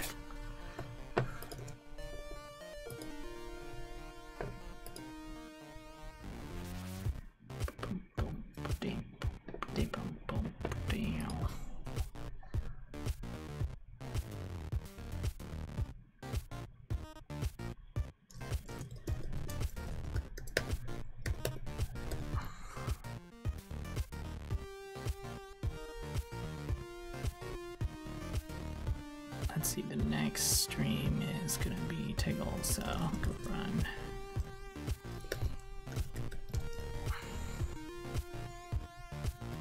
Kind of see the advantage of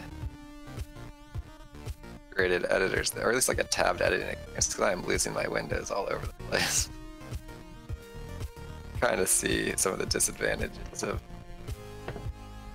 Windows 95 lifestyle.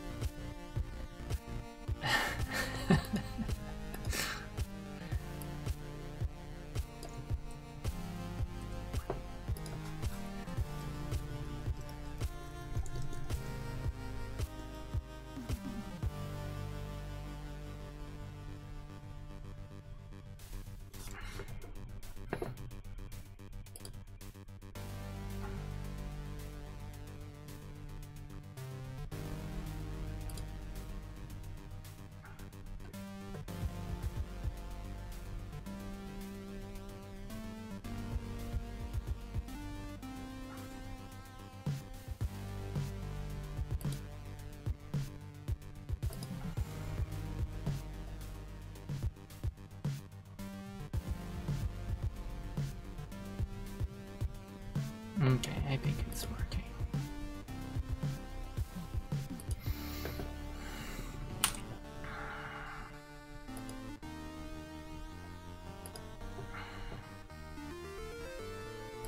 Yeah. Well, that's cool, because I hate having to re-authenticate every time.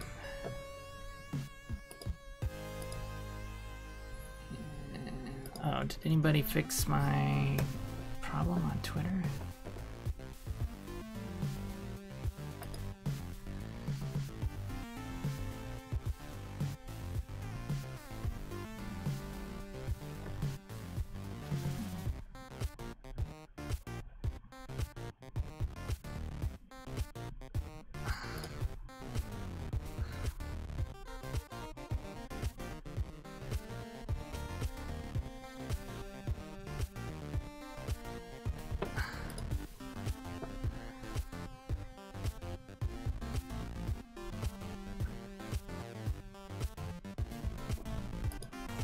Nobody knows why this is happening.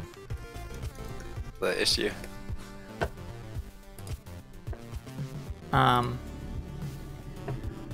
Let's see, if you want to look at my stream or my Twitter, I'll show you.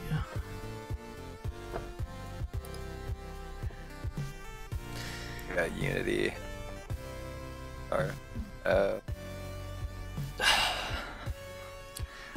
So yeah. in Orders. one terminal, the program runs one way, and then in another terminal it runs the other way, and I don't know what the difference is. Probably some weird terminal configuration flag or setting or something. Like this terminal supports something, and then it'll automatically switch to a mode that isn't what you. Yeah, it might be some kind of like terminal mode. You print out like your env in each terminal and then compare. I mean, not like on, well. I think it's not just like, because the main thing is in the environment is like your term variable. Yep. But that's the same in both. And so I'm wondering if it's settings on the PTY file descriptor itself, like that level of like. Okay, yeah. The output format, yeah. Something like that. But I'm not as familiar with all those settings, so I don't know what it. I think there are definitely like color settings that terminals trigger and specify. Well, from, like, okay, the colors is one thing because they are different programs, so they have different schemes. But it's it's like the line the height lines, or whatever. yeah. Like, how is that happening? Yep. And the dashed line, yeah. Because that like, dashed splits line it, is yep. pretty ugly. Oh, is it like a user setting also? 'Cause sometimes you can like view properties or like Of the terminal. Yeah.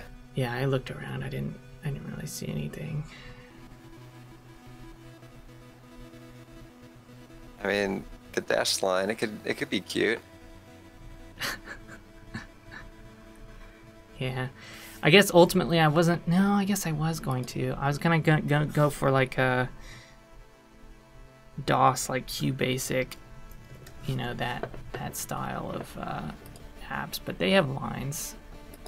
Yeah, they have some framing lines. So I don't want dashes.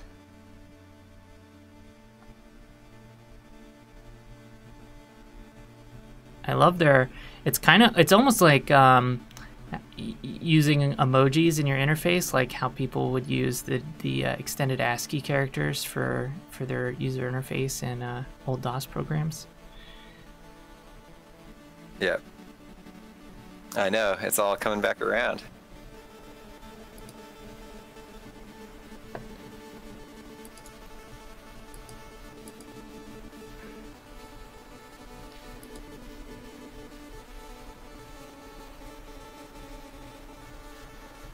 Oh damn. I guess QBasic was an IDE. I should integrate a QBasic IDE into XeneOS. The problem with most application or most anything is it either melts all the way down the system itself or like all the way up into something very isolated from it, right? Like IDEs, they fall on like the middle ground. They either get completely absorbed or like completely specialized.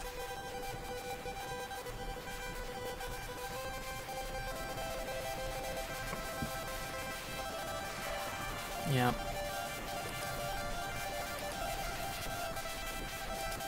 It's like we suck at ecology when it comes to computing. We can't build a little terrarium where apps can like each other. We suck so bad at ecology.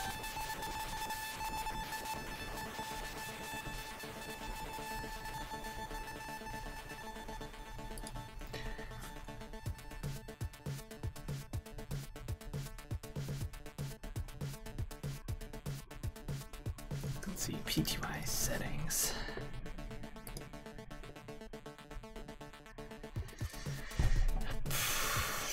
bidirectional, blah blah blah blah, pseudo terminal, master clone device, controls packet mode operation.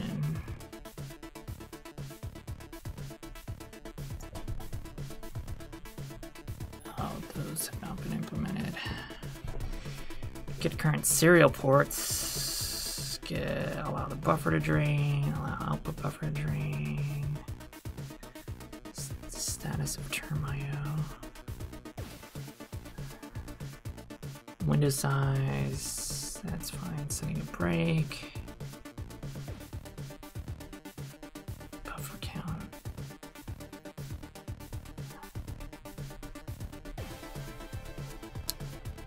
What does this make the given terminal, the controlling terminal, the calling process? No.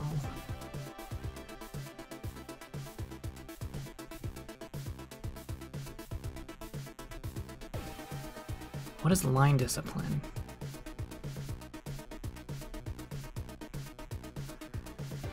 No idea.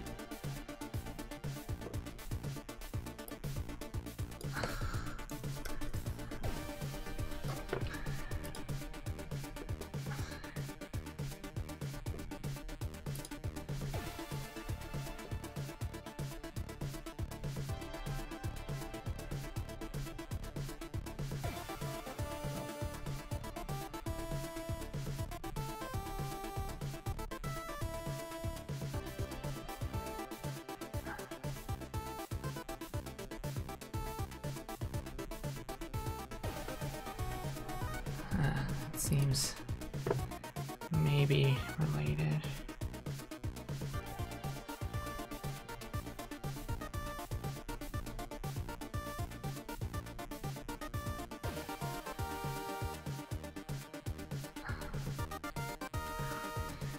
Modem bits.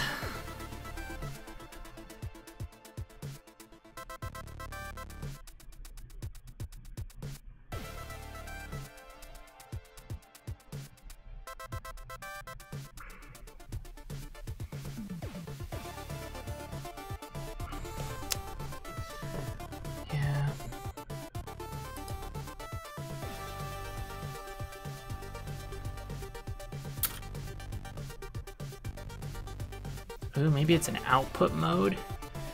Main function described here. Yarp.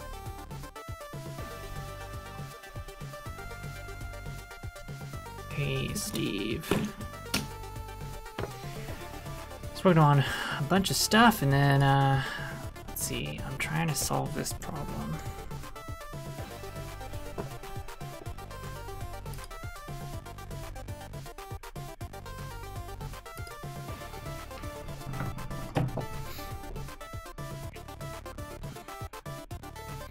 In one terminal, I get dashed vertical lines. Same program in another terminal, I get solid lines. I don't know what the difference is.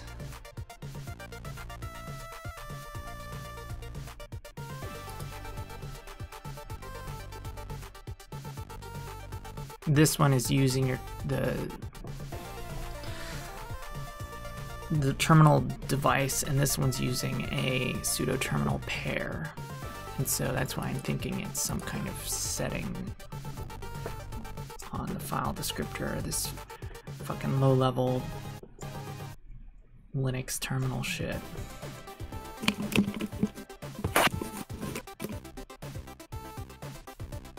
Right, I'm gonna bounce out some good You're done? What do you get done? I got the color picker and the drawing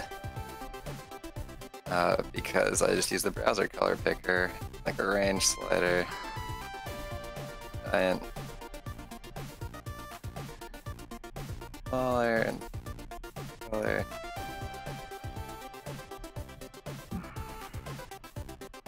Really hard. Yeah. That's pretty good for 30 minutes. Then I gotta fill in the lines between the dots, and then the undo stack, which will a whole separate thing. I think I might be able to get it to like save the file. Let's try. Save that. How do you fill the lines between the dots? You remember the previous. Oh, you position draw and then lines between all, them? like, separate, yeah. Okay, let's do button. I thought you were done. I know. I just don't really want to save these things. Save. This is like the XeноS exclusive. We call save. Yeah. This blob, 2 blob.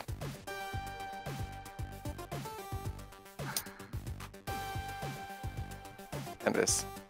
Character size mask.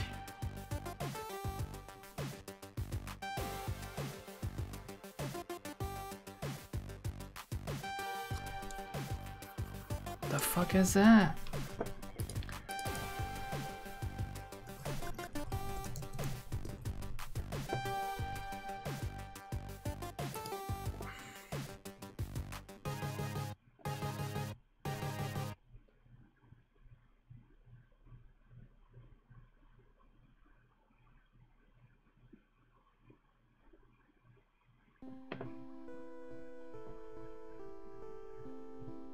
Special character to process. I'll add using the file name later.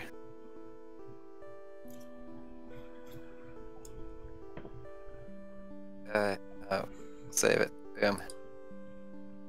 There he is. Okay. You implemented We did, save? team. Save an image. Damn. Opening this other editor, give him a beard. Oh, right, it's way bigger. There he is. Alright. Cool. Peace out. Catch you later. Later. Remember the Constitution. One love. Peace.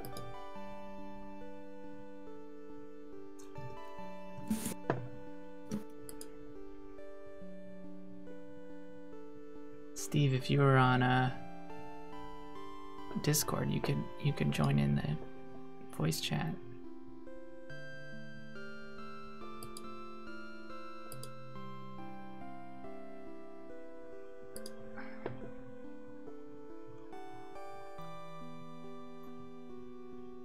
Although I'm probably about done here.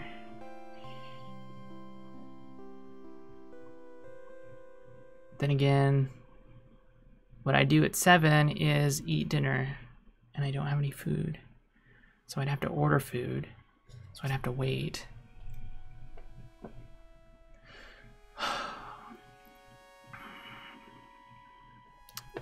Yeah, it's how I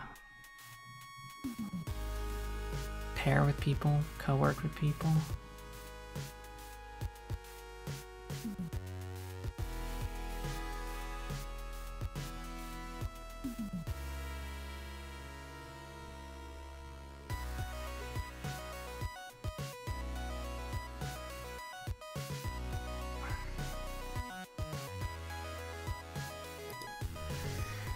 I'm thinking maybe I need to set it into raw mode or something. Canonical mode.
font sizes.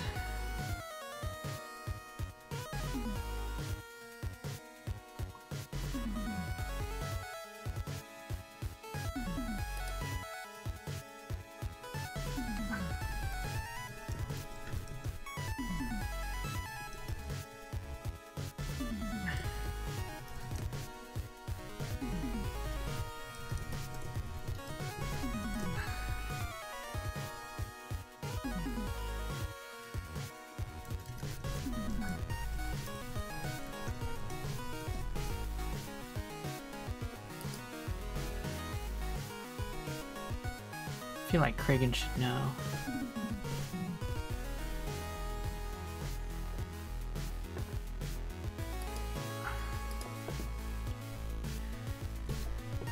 Let's revisit that code.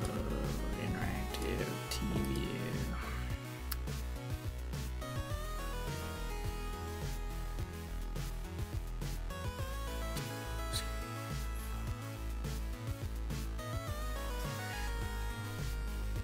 Let's see. I don't actually set it up here, so maybe... No.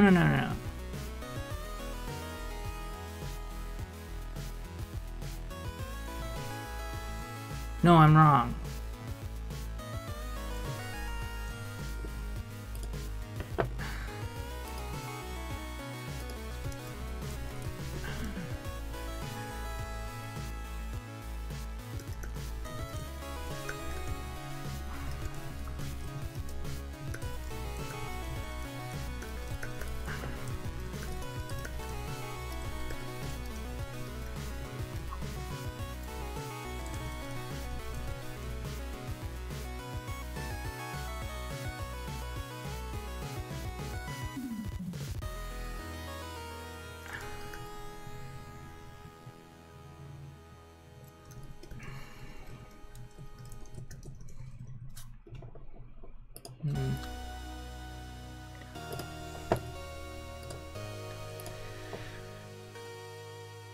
Alright, I guess I'm gonna be done for today. I did get some stuff done. What did I get done? Did not get qrpc tests in, but I got refresh tokens in, and I fixed some stuff in my stream scheduler, and kind of made some kind of progress on that draw mode. I can't really test this though until tomorrow. But, oh well. I got some chores done. Kind of boring, but got to hang out with Daniel. And all of you on my birthday, so it was fun. I'll see you all tomorrow.